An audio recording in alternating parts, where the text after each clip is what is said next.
If you are familiar with my hometown of Windsor, Ontario, or if you've ever seen video of Detroit, Michigan, you've definitely seen one of the most iconic images of the area, the Ambassador Bridge. Over the last few years, the bridge has been embroiled in battles both locally, provincially, and federally over building a second span of the bridge. There's an area around the bridge that has a ton of homes that have been boarded up, bought out by the Maroon Company that owns the bridge. It's a very rare occasion that members of the bridge company come out to speak publicly, and last week I saw a post from the director of security for the bridge company talking about an incident that happened here recently where a young girl came in contact with a needle. That prompted a Facebook post from him. I saw the post and reached out to him, and he agreed to sit down with us. So as soon as we get back here, we'll sit down with our guest, director of security for the bridge company, Hunter Kersey. This and every episode of the AVB Podcast is brought to you by our incredible sponsors. Make sure you find links for them, today's guest, and of course all our other social media down in the description below. You can comment, ask questions that you think we might have missed, and of course don't forget to subscribe and click on that bell to make sure you're getting notifications of all our episodes. Alright, let's get to it. How's it going, everybody? We are unusual location this time. We are at the former Forster High School. Was this the gym or the cafeteria or something? At one point it was used for a gym. As you can see, there's a badminton court here, but up until the closure of the school, it was cafeteria. Cafeteria at the former Forster High School here in Windsor, Ontario, with our guest today, Mr. Hunter Kersey, who is the Director of Security for the Ambassador Bridge Company. How's it going, Hunter? Good. Thanks for coming out. Hey, thanks for joining me. Thanks for reaching out. Yeah, for sure. To give the audience a little bit of a background, I was scrolling around on Facebook yesterday, and I saw a post from you come up that was fairly heartfelt. Talking about your position with the Ambassador Bridge Company, touching on a little bit of the community, like the Windsor ire towards Maddie Maroon and the situation going on here in the area, and sort of talking about some other more recent developments here that were not so fantastic, right? Yeah, that's correct. Before we get into all of that, which I definitely want, I want to give my audience an opportunity to understand who we're talking to here. So give me a little bit of background on you. You grew up here in Windsor, right? Yeah, that's correct. I was born at Grace Hospital in 1984. Spent, the early days of my childhood in Windsor, moved to Amherstburg.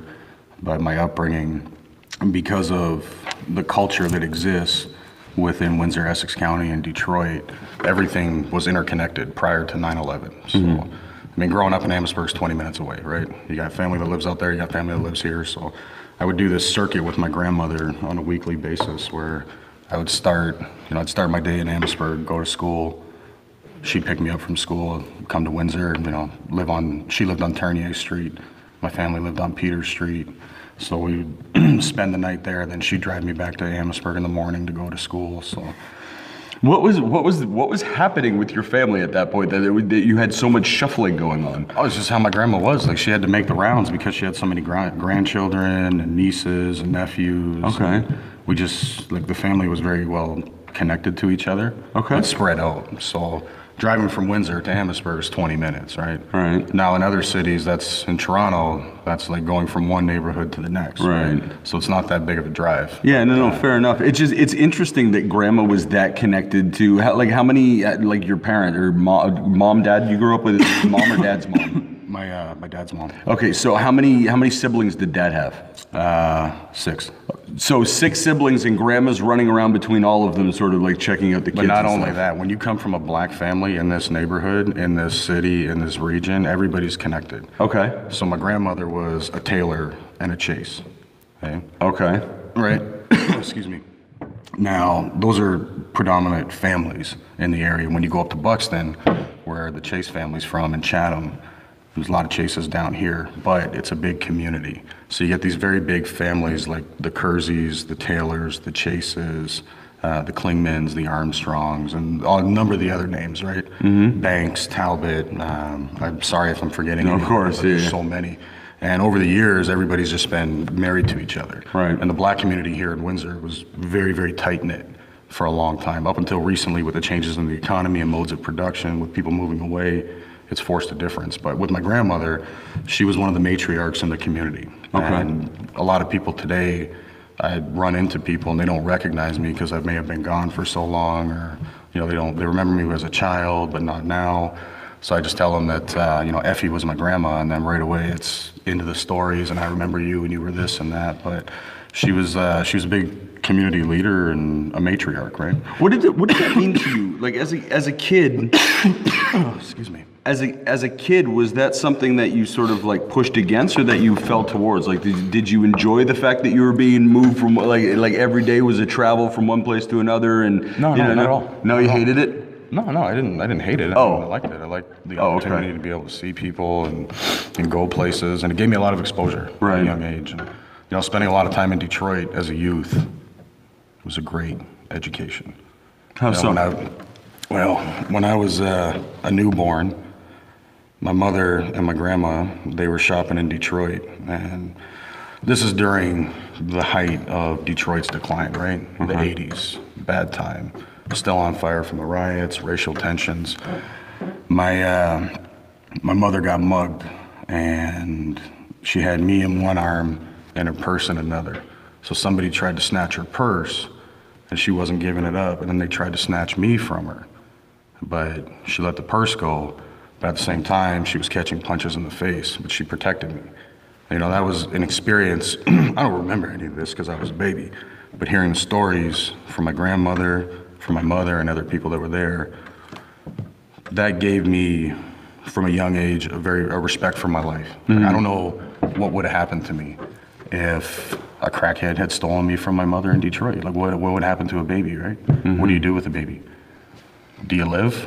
Do you die? Do you get sold? Like, do you end up in human trafficking? Mm-hmm. I don't know. All right. But, things like that, and, growing up in the church community and seeing how I have a lot of family in the States, in Detroit, surrounding areas, as do other historical families here, even French families. Mm-hmm. That river is only a recent separation. It didn't used to be like that. Post 9/11, it's a different world. But before then, we all crossed with birth certificates, right? Mm-hmm. Or baptismal papers. In today's eyes, that's nothing. So. I remember as a kid, specifically as the director of security for the Ambassador Bridge, this one might be interesting for you. As a kid, me and 3 of my friends rode our bikes from LaSalle up to the Ambassador Bridge, and we were like on the bridge on our bikes. Mm-hmm. This is not back when that was allowed.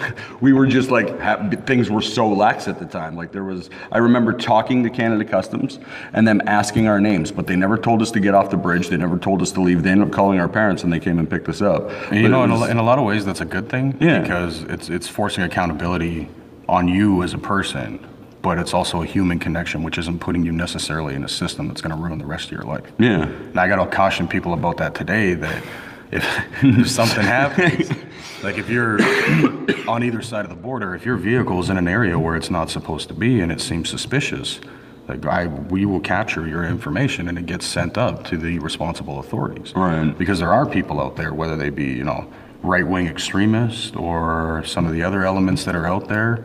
Like, look at what happened in Oklahoma, right? That's a homegrown terrorist. It could be homegrown, it could be external, it could be an infrastructure attack, it could be a cyber attack, and the plans for it. Nobody knows, but with the See Something, Say Something campaigns that are out there, this is what we have to do.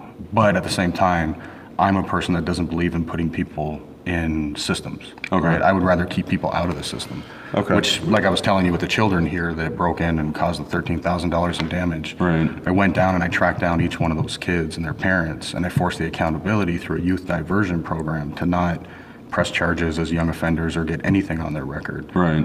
But to have them come back and be accountable for it. So I think that's really important. That actually probably ties in very much to your growing up with grandma. So like grandma and your family, you talk about your families being that close and that tight knit. That was also impressed upon you as being a thing that's important though, right? Like it wasn't just a thing that happened. Yeah. Like it was a conversation that happened in your household, right? Well, I mean, and some people can't understand this, but when I say my culture, some people just think that there should be a blanket culture for Canadians or for people that come from a certain area. But it's not. The definition of culture is a series of shared experiences amongst a group of people that guide their actions. So each individual family or person has their own culture. Mm-hmm. Now, for us, unity was a big thing. And even though I'm a biracial person, my father is a black man.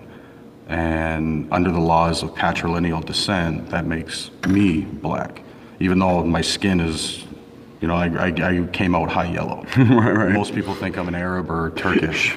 When I spent time in Turkey, it was weird because everybody kept coming up to me talking Turkish. That's funny. But everywhere else I've gone in the rest of the world and that I've worked and operated in, people think that I'm from there. I just keep my mouth quiet and go about my business. So I've benefited from that racial ambiguity. I'll be honest about that.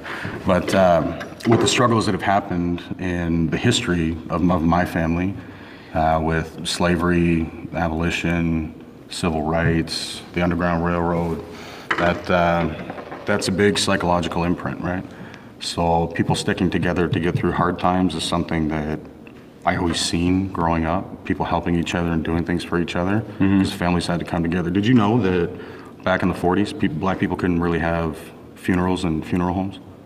I had no idea. If you didn't have a church, funerals were held at your house. That's how it was. Here? Yeah, in Canada. Wow. Yeah. No, I had no idea. Kingsville used to have sunset laws where people of color weren't allowed. That one I knew.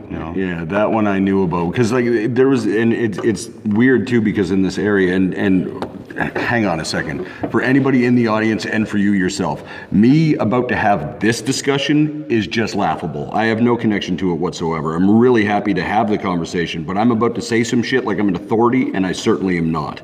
But the one thing that I do understand is that because of where Windsor is and because of our proximity to Detroit with the Underground Railroad, coming into here, we were a major hub of all of that activity. And as Canadians, it's really cool to be able to sit back and go like, yeah, okay, that's our history. But the part that gets washed aside is that not everybody was fucking happy about it. It's true. It's true. I mean, it created a sub-economy in the Underground Railroad where slave catchers would come here, and one of the reasons why people move so far up into Canada in places like Owen Sound. And in Owen Sound, up until recently, they had a road and a creek called Nigger Creek. And they had Nigger Creek Road. And that's what it was known as. But now they've changed it to Negro Creek. Drive down Highway 6 on your way into Owen Sound between Chatsworth and Highway 6. Hearts of Jesus swear it's there. Wow. Okay. But that was part of the narrative. And I mean, like even in South Africa, like what a word is only what a word is because people ascribe the meaning to it. Right. So a word in our culture and us speaking English means something to us. Yep. But if you go somewhere else, like let's take for instance the term goof, right? A teacher can call a child, something saying stop being a goof, stop goofing off. Right. That sends the message and tells the kid that they need to behave and that they shouldn't act in an adverse manner. But if you say that in jail or you say that around the wrong people, we it all means know something else. Yeah. that it means, being a child molester. So it's not socially acceptable. And it's just, a word's a word. So, I mean, you get people, and some of my friends from South Africa, and I've worked with a lot of South Africa. We actually have a lot of people from South Africa and Southern Africa here in Windsor. Zimbabwe, Botswana, people. Nigeria. Well, from Southern Africa. Oh, yeah, sorry. Yeah. So the racial tensions that you had in Southern Africa with the apartheid system and colonial rule, they developed their own culture, but those people all learned how to live with each other at some point, but their verbiage is different. So what we would say, if somebody was to call somebody a colored person, instantly, that's racist. But if you're in South Africa or Southern Africa, you say colored, that's an ethnicity.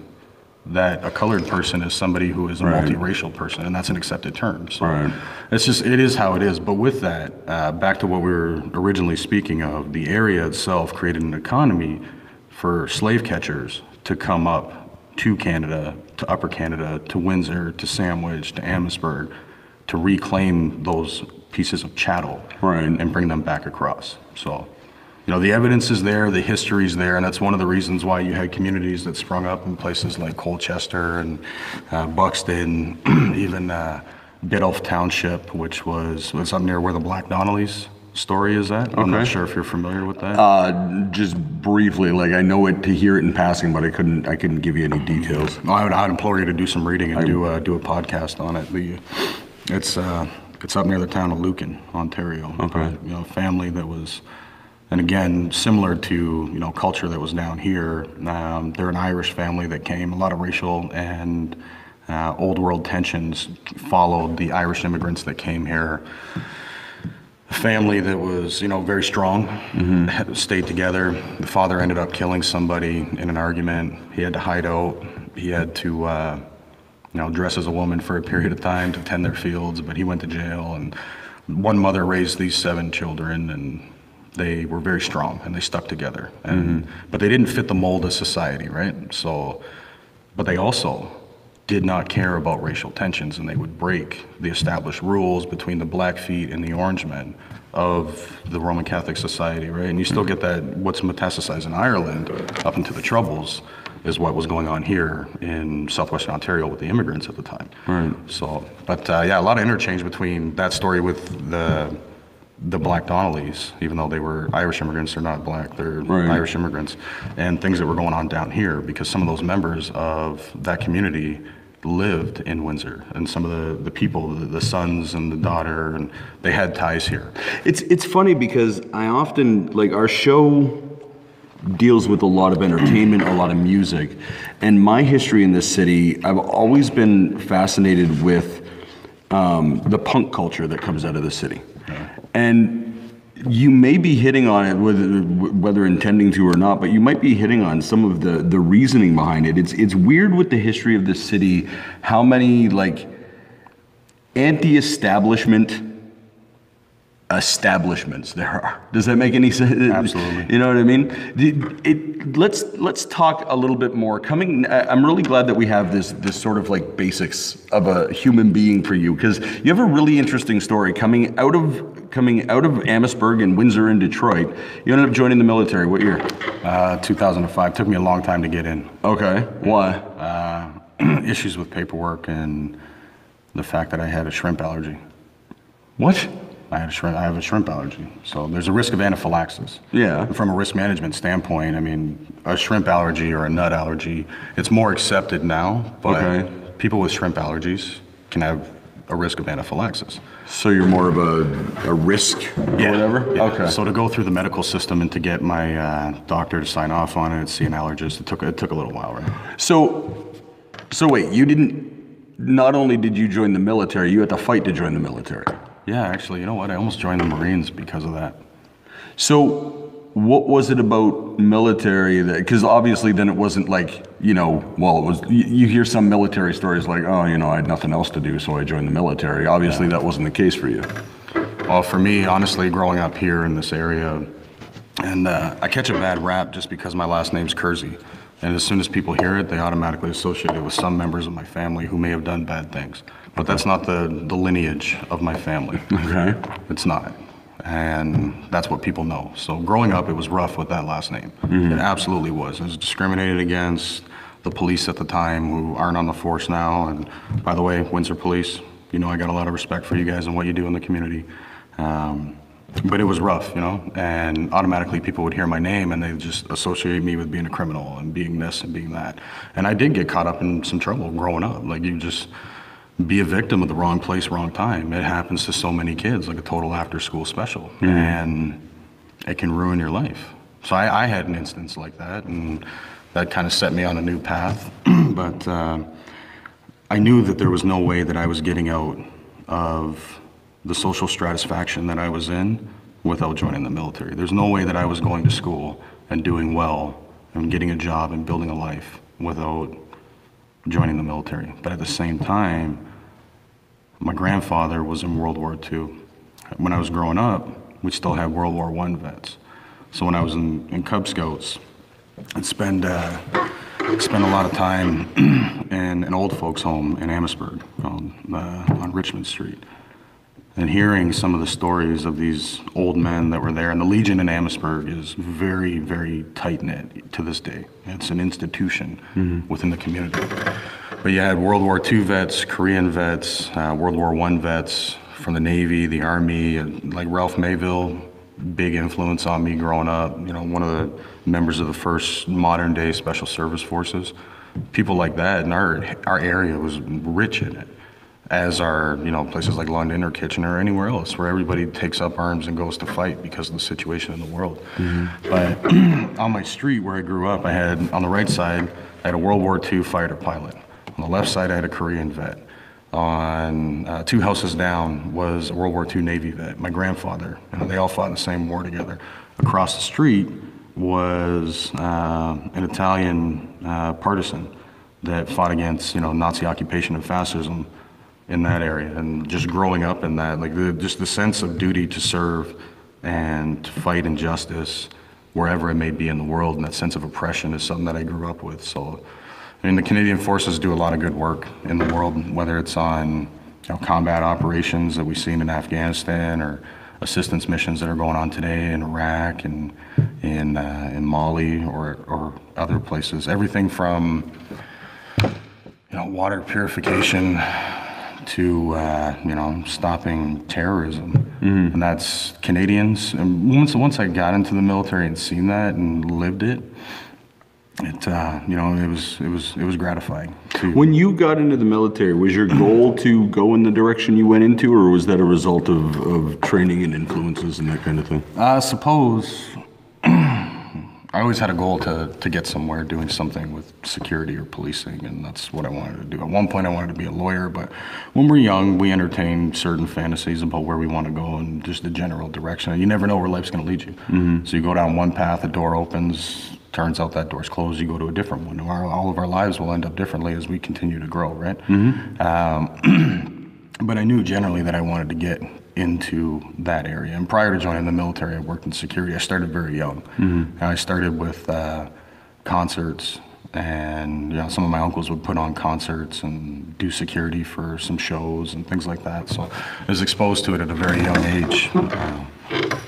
But again, that's something that I kind of grew up with, so it formulated who I was as a person. And growing up in this area, and as I was telling you with the travels, we get exposed to certain things down here that other people don't. Like what? Well, for some people, especially if you spend a lot of time in Detroit, you automatically know somebody doesn't look right. And this is called situational awareness, and what people teach in military and security services or to law enforcement, how to spot the threat.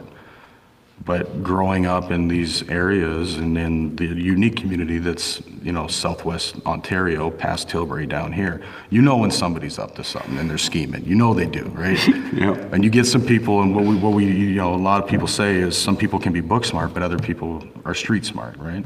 But that's something that we grow up with that situational awareness. So we know how to spot a threat. We know when we're in danger. And that's very unique. And what I've learned through my experience. You think that's unique? Yeah. Yeah. Really? Because it's funny because there's they call it the Windsor mean mug. You walk around the streets of Windsor, everybody looks like they're pissed off about something at all times, right? As a matter of fact, that's how you usually know somebody's scheming around here, is they got a smile on their face. But it's funny because you've traveled enough. That's a regional reality, right? Yeah, it really is. Okay, ties right back into the punk rock thing, but okay. So no, it really is. Yeah, and you'll see it, and now that I mentioned it, you'll notice it when you go different places. It's funny. Okay, so while you're in the military and you have this background, tell me the path you end up taking. Bounced around for a little bit. My initial trade, which I'm still in, is armored reconnaissance. So what that is being the eyes and ears of the battlefield in an operation, and gathering information on the ground, the enemy, what's going on there, reporting it back up to higher command in a timely manner so that the entire operation can make a decision as to what way things are going to go. And that doesn't always have to be for combat operations. That can be for things that support humanitarian missions as well. So I found that incredibly interesting. Right. And I got exposed to different things. Because of the economy and the recession, I had to leave. My family suffered financial hardships, and I had to take care of my family financially, but I had to leave because I just couldn't. At some point, you just can't do it anymore. And I was a young person trying to support a family of 6, going to university. That's not going to last very long.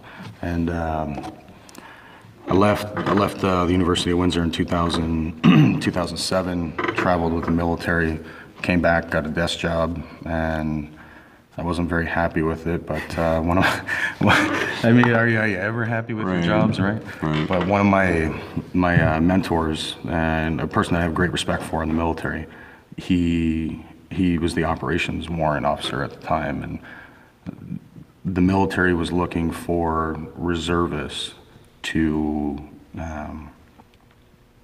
augment the regular force on deployments, because the Afghanistan situation was taxing on the military and taxing on the people, lots of rotations. And it just, like anything, I mean, even on a conveyor belt, it all just becomes a machine, right? But when you have humans in that machine, people get tired. And if it's not an all hazards approach where everybody's all hands on deck to deal with it, like World War II, you have a shortage of people that can do that. So the military's getting taxed. They reached out to the reserves, as the reserves are supposed to do, and augment the regular force and support the regular force as per, the government of Canada's direction. And I ended up getting on that program where I left Windsor again with the military, and spent the next 2 years with the Royal Canadian Dragoons out of Petawawa, and then deployed in Afghanistan, and I believe it was October 9th, 2009. What kind of work were you doing? I was a surveillance operator, but I quickly, and in the Canadian Army, I'll tell you this, and some other armies, not saying anything bad about other armies, but the big thing that the recruiters always used to tell us, and I mean, it's up to you whether you want to trust a recruiter or not, but that's for you, Andy. The big thing is that some other militaries, especially large militaries, everybody has one job and one job only. So if your one job could be in a pit crew as the guy who takes the tire off and puts the tire on, right? The other guy's job is to jack up the truck or the car to take the tire off. You know what I mean? That sort of thing. But when you're in the Canadian Army, your entire job is just one guy fix that entire vehicle, right? Do everything, and that's how it is, and that's why the Canadian Army is it's a very lean and efficient fighting force, but it can also adapt to the operations around the world.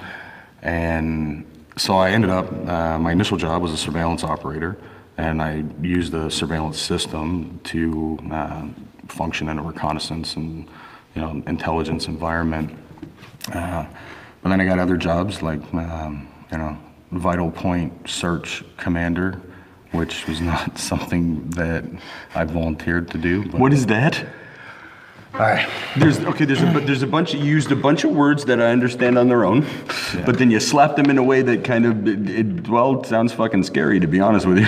All right. So IEDs, they didn't really make their debut in the recent wars until the mid-2000s. Okay. Now IEDs, improvised explosive devices, had been around for a long time. Right. Like as long as gunpowder's been around, it's been around that long.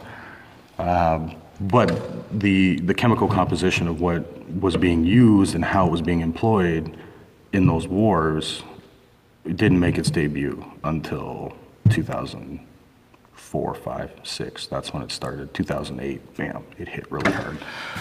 We lost a lot of people to that. I mean, the amount of Canadian soldiers and Americans, pretty much the entire coalition, every army that was there lost people to IEDs.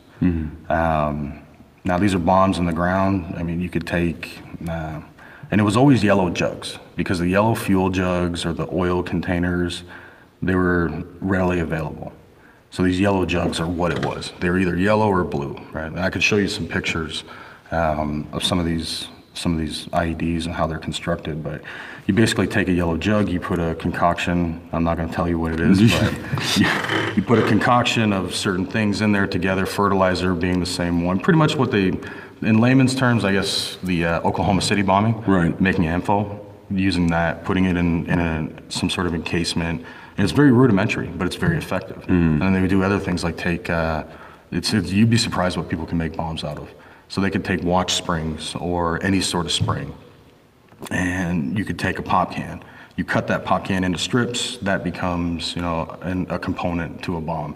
But you take 2 popsicle sticks and you put the pop can underneath to glue it on there. You have the springs on either side, and you have wires connecting it, and then that runs to your bomb, and then boom.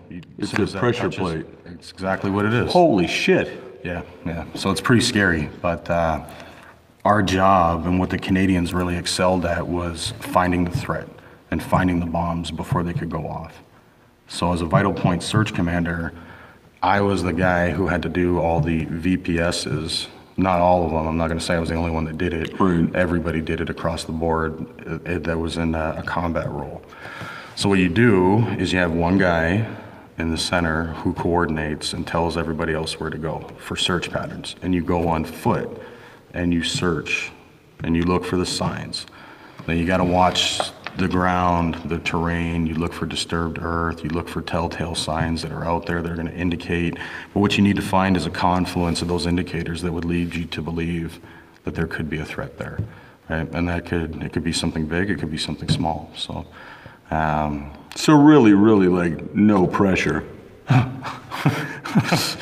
Yeah, I mean, man, you know, it's such a bug out thinking about it and telling it to people that, like, it's sometimes it still blows my mind that, like, me as a human being and the guys that I was with and the girls that I were with as human beings went out there to find these bombs and combat that. And it's what we had to do. It's what our country asked us to do, but it was effective. And that's how we were stopping and limiting the amount of casualties from those bombs. We were able to find them. And once you can learn the patterns and the culture of these people, you can understand what they're doing.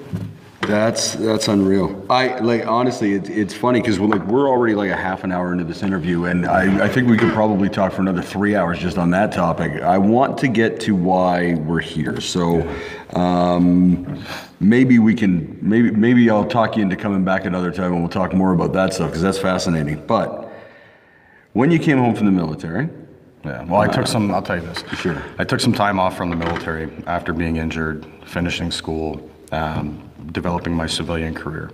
Right? So I went back overseas. I worked for a political development firm, and I did security for a political development firm that was working on electoral politics and civic advocacy in Kabul, Afghanistan. Kicked around there for a while, did some other projects. I ended up working with quite a lot of good people at an international level. Worked on presidential election security detail in Afghanistan for the 2014 elections and the monitoring of it. Spent some time in Egypt, Dubai, Turkey, traveled around. Then I came home.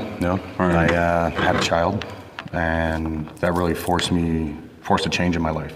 So I had to make a decision: do I want to be this person that works in these environments? Mm-hmm. Yes. But I also have a responsibility to be a father. So it forced a remarkable change in me, and then I decided to come home, and I tried to find a job locally. I had job offers in Toronto, Ottawa, Vancouver, but with the child's mother, it wasn't that situation didn't work out because she has her own life too, right? Right. And it didn't work out. Sure. But I didn't take any of those job offers, and I was confident that with all my skills, with all my abilities, with all my education, with everything that would happen, I would find a job somewhere between Windsor and Chatham. Mm-hmm. Nobody would give me a job. As soon as they see my experience and my age, they're like, shred that one. Right, because you'll be here for about 6 weeks, and then you'll be... or just bump over the next person or whatever. And that's what you face, and that's a reality. Everybody faces that and everything, but yeah, so I couldn't find a job. I was getting ready to take another contract somewhere out of the area. Went back to the military, was working contract basis, doing different things, teaching in the military, but I couldn't find a steady job. And it was forcing me economically to have to look elsewhere. And I run into this guy named Stan Korsek, and one thing that really pissed me off when I came back home was seeing the state of the boarded up houses and all the dramas with the ambassador. Okay, so when you got back home, all of the Indian Road situation, as we'll call it, was already started. It was already moving. Oh yeah. Okay. Yeah, and this brings us to 2015. Okay. When I came back from Afghanistan. So we've already got boarded up houses on Indian Road. They haven't been torn down. They're just sitting there, right? Yeah. Okay. And so tell me what happens here. I was upset at it, and I mean, looking at it from a security perspective, I'm thinking like this is a danger. Whether people like the bridge or not, having something like that so close to a piece of critical infrastructure is bad. It's bad. If you could sit there and you could launch a man-pad rocket from one of those boarded up houses, or if you can devise some sort of plan or do something, that's bad for a piece of critical infrastructure at a border crossing. Mm-hmm. That's just the way I look at it and approach it. But from a community side, I don't want to see that shit in my community because I know what that brings. I know what it does. It looks like shit. I own property in the West End. I don't want to look at that shit. Mm-hmm. So I ended up meeting this guy, Stan Korsek, the Director of Security and Government Relations, and I had some words with him. And I said, hey, why don't you clean your shit up? And he said, oh, I'd love to. I really would, but we can't do anything with the houses because of this legal battle with the city. Now I was thinking, I don't know what I'm thinking because I don't know like what he's done. So I looked into it a little more, and it turns out that the Sandwich Heritage Demolition Control Bylaw is what forces those houses to remain, and the city and the bridge fight each other, as they have, which is public knowledge, right? But I was critical of them, and I still am critical of certain things, and I will never stop being critical of certain things because I'm my own person. But I had to look at it and figure out what's going on, but I was still being critical of Stan and the bridge. They came back to me and they said, hey, you know what? Like, we heard about you from people in the community. Like, what you've done is impressive. Would you like a job? And I thought about it, and at first I'm like, you know, I've worked for some sheiks in my life. You know, you work for really rich people. Yeah. It's not a good show, right? It can be stressful. And I'm thinking, I don't know, you know, but I was courting a contract over in Iraq, and I'm thinking, like, you know, maybe I'm gonna go to northern Iraq. I'll go to Erbil. The fighting's not so bad there.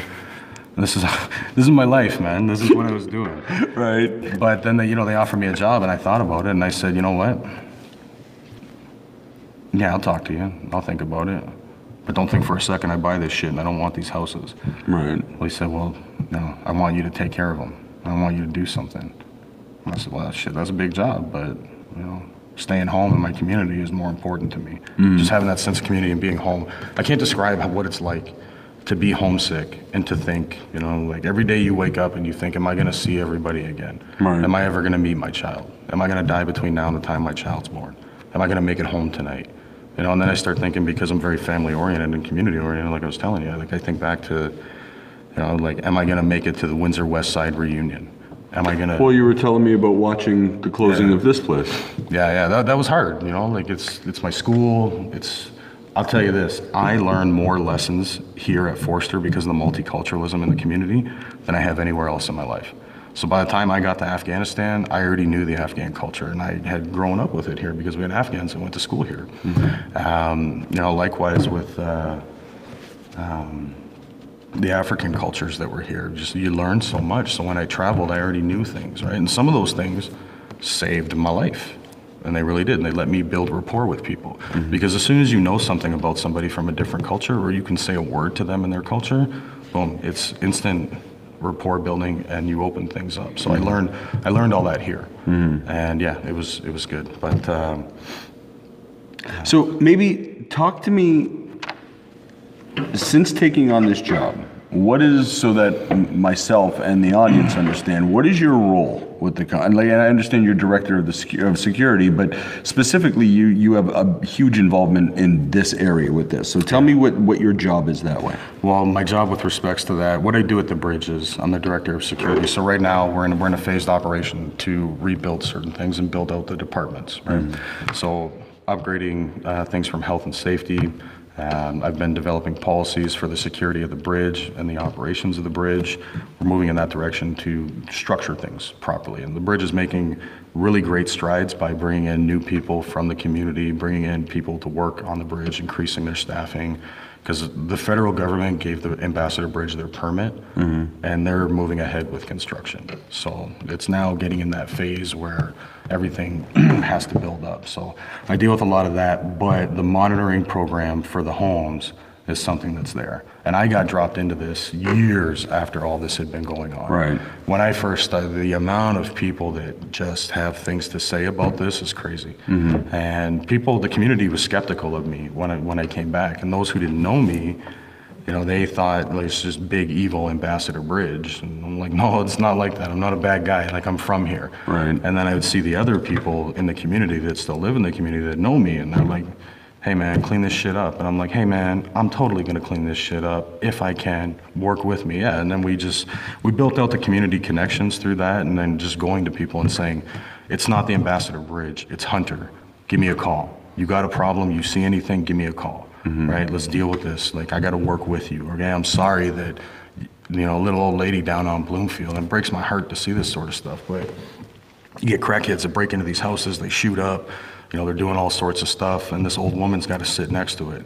The police are taxed with everything else that's going on in the city, so they take a while to respond, unless it's a break and enter and it's something serious because of the grading levels for priorities. You know, but for each individual person, it's scary. right, for the time being. So I think responding to all that and trying to limit the factors that are there is what I've been doing with these houses. I think it's really important for this conversation, and not that anybody who is going to go in one direction or another will really pay attention to this, but I think it's important to point out, both for myself and for you, that coming into this, you were removed during the portion that the main argument about this is over. Yeah. Right? When Maddie and Eddie were fighting, I wasn't really here for that. Right. Just the beginning of it, and then I came at the end of it. So you coming home to this,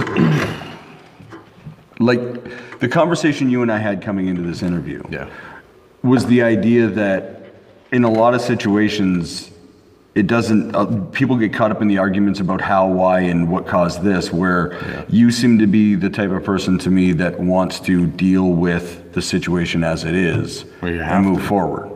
In my view, personally, as Hunter Kersey speaking, no political or employment stuff, you have to. Right. You got to deal with the situations as they are. Right now, whatever goes on behind the scenes or politically, that's for other people to decide. But like dealing with a problem, you find the root cause, right? So that's what you do to deal with it. So what is it that you and thereby the Ambassador Bridge Company are doing to deal with these situations? We've developed a program called OSS, which is Operational Support Supervisor. Now what these guys do is, they work for the bridge, on the bridge, and the bridge properties.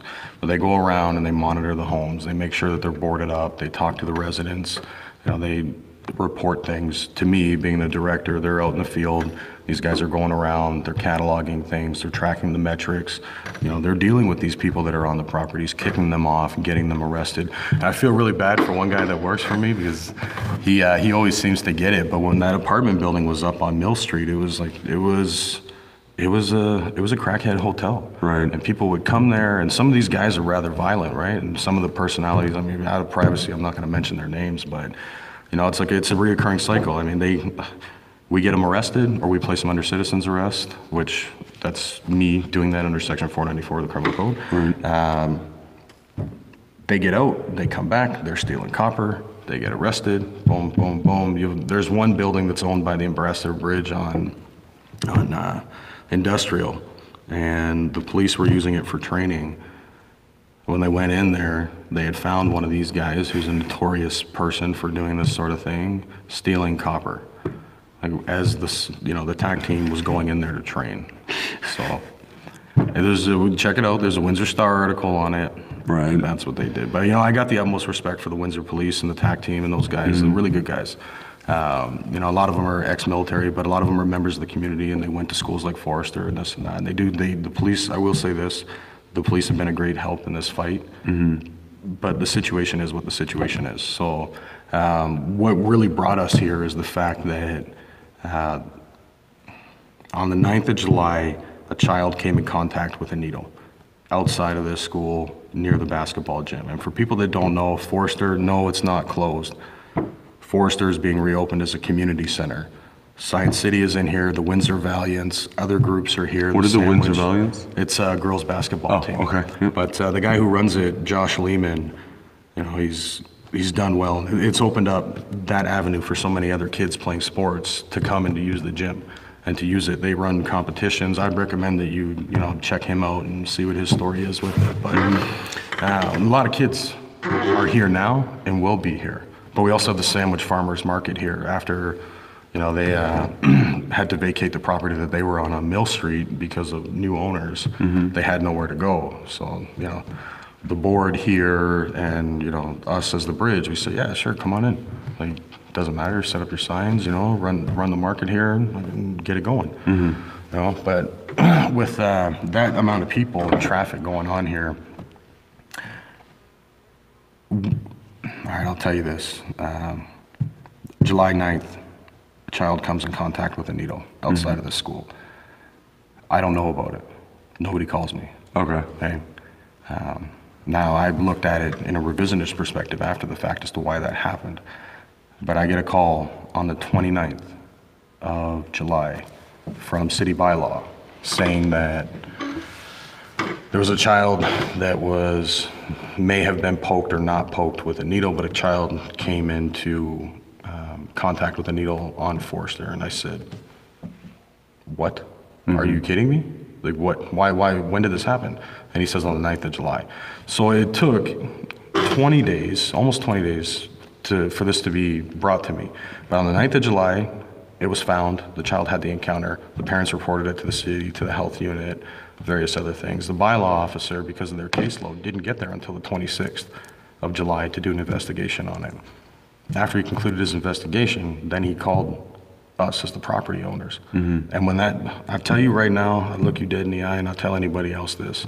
My biggest fear, what drives me nuts, it's not the terrorism, it's not the this, it's not the that, it's needles. And I have a daughter myself that likes to run around and do things. I see so many other kids in this community. But my biggest fear is a child getting stuck with a needle.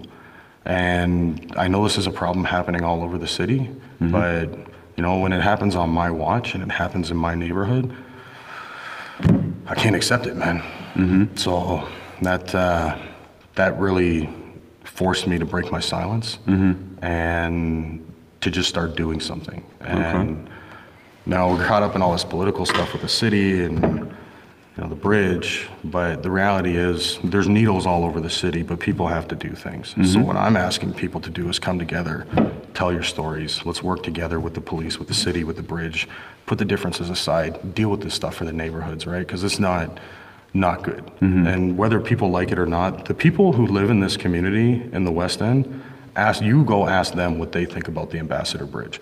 It's the people that don't live around it or the select few other people here that really hate the bridge. But go to the neighborhoods, ask people what they think, how they feel, They'll tell you a different story. So there's two sides of it. But what I'm asking is I want City Council to grant an exemption, or for that matter, get rid of the Sandwich Demolition Heritage Control Bylaw that keeps these houses standing. Get rid of it. Let's do something. Let's get these houses down. Take away the conditions that spawn that. And I can't do it. I've been dealing with it for almost 2 years now. These houses get burnt, getting called out at 3 in the morning to go deal with things. I got residents calling me because, somebody's breaking into a house next door, and they just, I've been dealing with this constantly. So myself and the Ambassador Bridge, and I feel like for the maintenance people at the Ambassador Bridge, they've taken it really bad. And it's a tough job working for the Ambassador Bridge. A lot of people that work for the Ambassador Bridge come from this community, right? Now, they're not all bad people, but they catch a bad rap.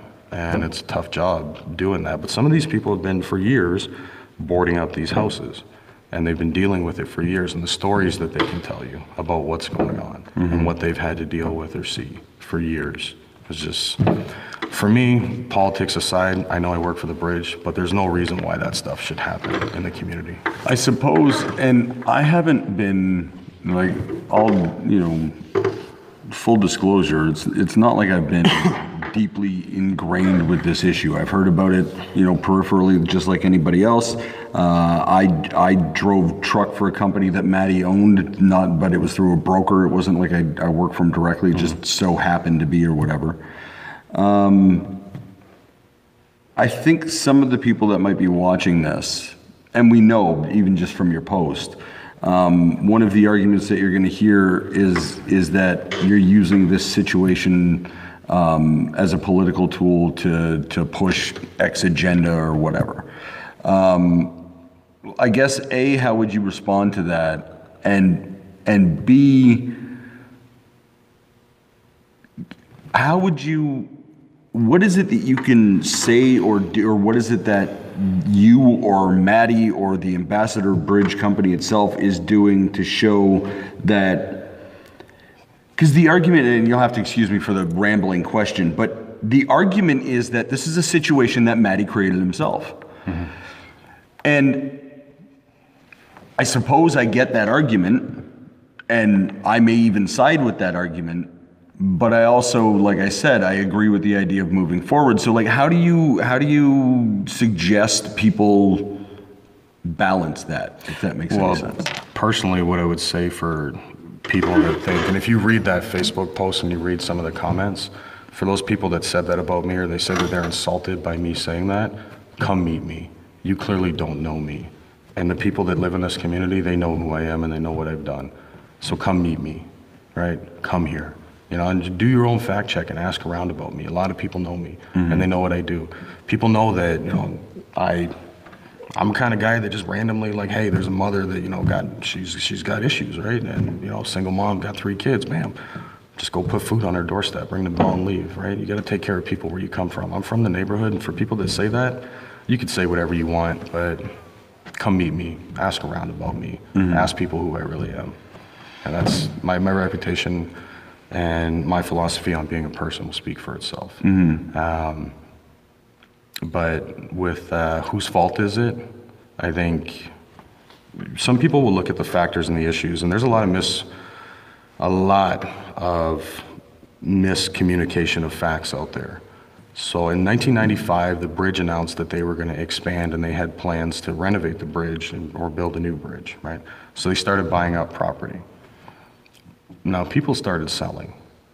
And there's no way, I will say this, that there's no way that we would be in this situation if every single person who owned a home said, I'm not selling to you. You're not buying my house. You're not buying my property. I mean, you're right, but at the same time, like, I'm concerned we're going to go down this weird argument road because this isn't, almost the point that I'm getting at is, I mean, yes, people sold the property because he was offering money to buy them, right? Like it's you know, give and take on both sides. And what's left is this situation where an expansive houses that are just left sitting, and I get it, there's bylaws and stuff which are the reasons they don't get torn down. But there's also an argument with Matty, and I mean, like I said, working for him, Matty has a reputation and a history of like saying, well, I'm going to do this thing, so he starts doing shit. Yeah, and I can't make any apologies for that. Right. I mean, I didn't work here. I'm not a person that bought those houses. Right. I mean, yeah, that's not me, and that came before me. So I can't speak to what somebody else is going to do or what they did, but all I know is that people sold their houses willingly. Right. Everybody was paid above market value for their homes. A lot of the people that did sell their homes, you don't really hear from them because they're embarrassed that they sold their homes and they took off because it bettered their financial situation and got out of the neighborhood. Right. Or it was, you know, absentee landlords that had student homes that sold them off, right? That's what it was. So I suppose in the interest of, like I said, dealing with the situation as is rather than sort of like dealing with the why it is, now that we're in a spot where the Ambassador Bridge does know, and I mean you have known for a while that this danger is here, and now that it has directly affected members of the community that you hold so dear, what is it that, because I get that we're asking, I get that we're asking city council to do what they have to do bylaw wise so that we can take care of this, right? Our city, like many other cities across Canada, North America, the entire planet these days, are dealing with major issues with addiction, opioids, methamphetamines, all of these issues. You know that the area that you're most in charge of is affected deeply by these. Is there a plan from the bridge company itself to help relieve some of this situation until we're in a legal position to knock the houses down as quickly as possible? This is what I want to call on people to do. I want the city, the police, and the community to come together and work with me. Okay. Let's formulate action plans. Let's educate people. Let's put some products out there so people know what to do. If you find a needle, what do? Man, refer to this card, right? A handbill card, refer to it. You find a needle, do this, right? That's what we need to do. We need to educate people what's going on. We need to run if you see something, say something campaigns, right? Neighborhood watches or things like that. Like people, and I know it sounds like a lot of shit coming from somebody that works for a corporation, but talk to the people in the neighborhood and see how they feel about it. But we need to engage and work together to deal with that situation. And yes, this is happening all over the city. Yes, this is happening all over the province, but something has to start somewhere. Right. It doesn't matter where. It can start in multiple places and multiple times and pick up steam. But something has to start where people just say enough's enough. I don't want that in my neighborhood. I don't want that in my city. We do something together, right? It's a big issue. You and I sitting down here, I saw your post on Facebook. I called you, you and I are sitting here. Yeah. Before that post went up on Facebook, because you're a representative of the Ambassador Bridge Company, the company is aware that you were going to make this move? Yes? No? Or you just did it? I just did it. Okay. But you're still here as a representative of the company? That's correct. I still work for him. Okay. So, all of the stuff that you're talking about, the pamphlets, all that stuff that has to come out. My reaction, just hearing you put that forward, is I completely agree with you. Now, I don't. Trying to decide how to deal with a very delicate part of some other stuff going on, but fuck it, I'll use his name. In Mark Boscariol, a guy who just recently passed away, and this is going out of, anyway, I think if he was sitting here right now, what he would ask you is who's gonna fucking pay for it? I'll find a way. I mean, how much money does it honestly cost to print a flyer? Okay. Not that much. Okay. I know the bridge will pay for it. Okay. If not the bridge, shit, everybody should. We'll find a way. Absolutely. Okay. How much does it cost to print a flyer? Honestly, how much does it cost? I mean, like 10 cents a page. Right. Yeah. That's not that much money. But what really doesn't cost money is people coming together and talking to each other and having information sessions. It'll cost money because, police or city or whoever have to pay their people to be there in that respect. But people coming together to talk does not cost money. That does not cost money at all. Okay. Right. Okay. I mean, we're in a position here where we're very early on, because one of the reasons that I was so intrigued about coming in and talking to you is this really historically, outside of like very formal press conferences, historically, this is the first opportunity that somebody from the bridge company has actually kind of come out to say like, hey, let's really do something about it, other than, the handouts that get to the press. Yeah. And I think, for me, I'm very happy that you came out and sat down. What I'm most intrigued to see is what you can build from here, because I agree with you. I think it's very important. I'm not affected by this area. I don't live in this area, though I come into this area as well. But this area has been a focus of a problem for a very long time, and I think with that building, with that structure being the anchor that it is in the area, I think you have to take a real role in how the growth of this community goes forward. Now, here's the thing that a lot of people either, one, choose not to remember or simply forget. Okay. The federal government of Canada gave the Ambassador Bridge a permit to build their second span. Mm-hmm. And the plaza. Yep. The federal government has approved that. Mm-hmm. The federal government gave stipulations and conditions in that permit. Now, all this is public knowledge. Okay. Right? It was in CBC, it was in the Windsor Star, it was everywhere. It's all public knowledge that the federal government approved the permit and granted the permit. Mm-hmm. They have permits on both sides of the border to build. They just have conditions they have to meet. Mm-hmm. Some of those conditions are negotiations with the city. This is all public knowledge. Yep. Right? So as the negotiations continue, that's not up to me. I am not involved in them in any way. Right. This is my piece of the pie on the ground level. That's what I deal with. So that's it. When the permit was issued, the very next day, we had demolition crews in place, and those houses came down right away. As soon as it was approved, they came down. Now, some people, what I've learned through that Facebook post is that people believe that it's the city of Windsor that's paying to keep these houses up, that it's the city of Windsor that's paying to maintain these houses, or that it would be the city of Windsor's money and the taxpayers' money that would be used to tear down those houses. Some people believe that the Ambassador Bridge is an evil entity or whatever, came and methodically forced people out of their houses, that they forced them to sell. Some people believe that the city forced them to sell to the Ambassador Bridge. There's so much miscommunication out here that it's hard for people to make an informed decision on the situation. That's, no, in the absence of information, you have a lot of things that can go wrong. But yeah, I mean, you do your own research. Yeah. Look at some of the comments on that Facebook post that people are saying. You'll see that the overwhelming majority of them are in favor of just taking down those houses. Just get rid of them. Stop problems at the root cause, deal with everything else in a totally separate manner, right? What has to go on between two parties that may be suing each other, let that go on. But in the community, let it stop, man. So while this is going on, because you're obviously not in the negotiating room to make it go forward or change things how it goes,